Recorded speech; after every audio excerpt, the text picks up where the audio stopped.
Bom, nessa aula nós vamos estudar distribuição de frequências.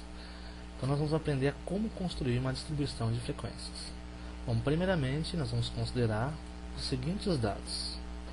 Então vejam que são dados contínuos e eles estão na sua forma bruta, eles estão desorganizados. Então a primeira coisa que nós precisamos fazer é organizar esses dados em ordem crescente ou decrescente. No nosso caso, nós vamos organizá-los em ordem crescente. E assim a gente obtém o que chamamos de rol.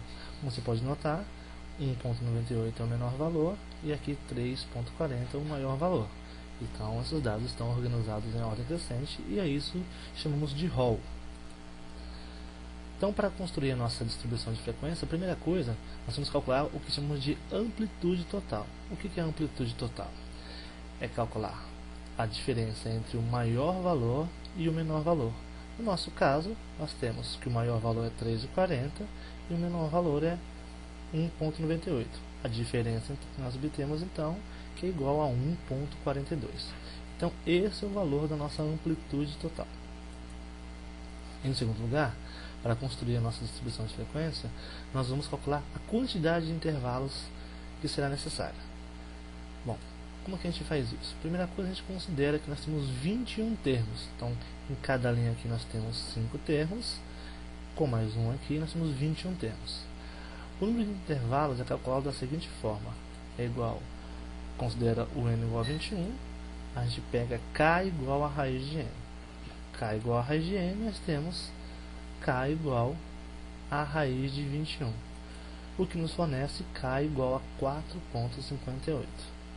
Bom, isso, arredondando, sugere uma quantidade de 5 intervalos. Isso é uma sugestão. Pode ser que tenhamos necessidade de fazer 6 intervalos. Então, nesse caso, basta incluir mais um. Mas pode acontecer também do quinto intervalo não ter termos que se encaixem nele. Então, a gente faz uma distribuição somente com 4 intervalos. Isso vai ser, vamos decidir quando começamos a montar a distribuição de frequência.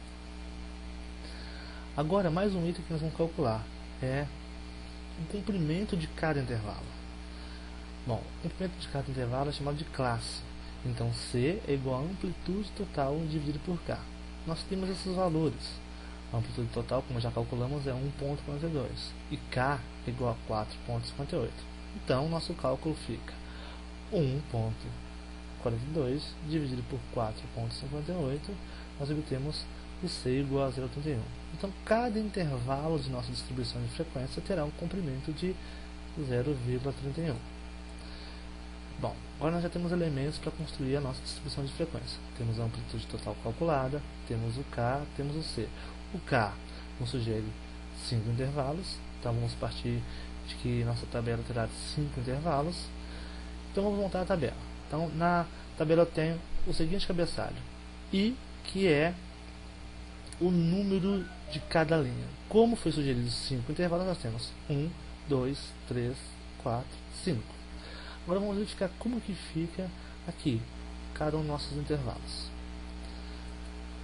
Nosso rol novamente aparece aqui e o nosso menor valor é 1,98. Então, ele é o primeiro valor do nosso primeiro intervalo. Esse T na horizontal significa que nosso intervalo vai de 1,98 até 2,29, mas não inclui o 2,29. Então, números que vão de 1,98 até 2,29, não incluindo o 2,29, são contados nesse intervalo. O 2,29 ele entra no intervalo de baixo, que vai de 2,29 até 2,60 e assim sucessivamente. Então, eu tenho aqui 5 intervalos, todos do mesmo comprimento, e aqui então eu vou ter que encaixar todos os meus valores. Ok, agora eu vou calcular este termo aqui, que é o ponto médio. O ponto médio de cada intervalo é a média aritmética entre o limite inferior do intervalo mais o limite superior. Então, como que eu faço isso? Pego o limite inferior, 1,98 nesse caso, mais o limite superior, 2,29, somo e divido por 2. Então, eu tenho 1,98 mais 2,29 dividido por 2, eu tenho 2,14. Então, o ponto médio nessa linha é 2,14. E assim vou fazer com cada intervalo. obter aqui no segundo intervalo 2,45 e assim sucessivamente. O ponto médio é um valor numérico que representa o intervalo. Então, suponha que aqui fosse a medida de um objeto. Então, aqui o objeto seria de 1,98 a 2,29. Então, os objetos que se encaixam nesse intervalo têm uma medida média de 2,14. Agora, vamos calcular a frequência. Temos novamente aqui o nosso rol e vamos verificar quantos valores se encaixam de 1,98 até 2,29. Como a gente pode ver no rol, eu tenho 2 valores. Então, na frequência, eu tenho 2 valores. Vou fazer a mesma coisa. Quantos valores se encaixam de 2,29 até 2,60? Eu tenho 2, 3 valores. Então, temos 3 valores. E assim sucessivamente. Eu vou ter 10, 5 e 1 valor. Então, aqui está a contagem, a frequência de quantos valores pertencem a cada intervalo. O próximo item a ser calculado é chamado frequência acumulada. A frequência acumulada é a soma da frequência até essa linha. Então, nesse caso aqui, eu tenho 2, porque até essa linha eu tenho a frequência igual a 2. Na linha 2, eu vou somar 2 mais 3, vai me dar 5. Na linha 3, eu vou somar 2 mais 3 mais 10, que vai dar 15. Na linha 4, até a linha 4 da tabela, eu vou somar 2, 3, 10, 5, o que me dá 20. E assim sucessivamente. Então, eu tenho aqui a chamada frequência acumulada. A próxima coluna é a frequência relativa. Como que é feito o cálculo? Eu pego o valor da frequência absoluta da linha e divido pela quantidade de termos, que no caso aqui são 21. Então, eu faço o seguinte cálculo. Frequência relativa é o FI dividido por N. Então, o N sempre aparece aqui no final da frequência acumulada. Então, no caso da primeira linha, eu tenho que a frequência relativa a 1 é F1 dividido por N. Em números, eu tenho 2 dividido por 21, o que dá 0,952. Escrevendo em porcentagem, eu obtenho 9,52%.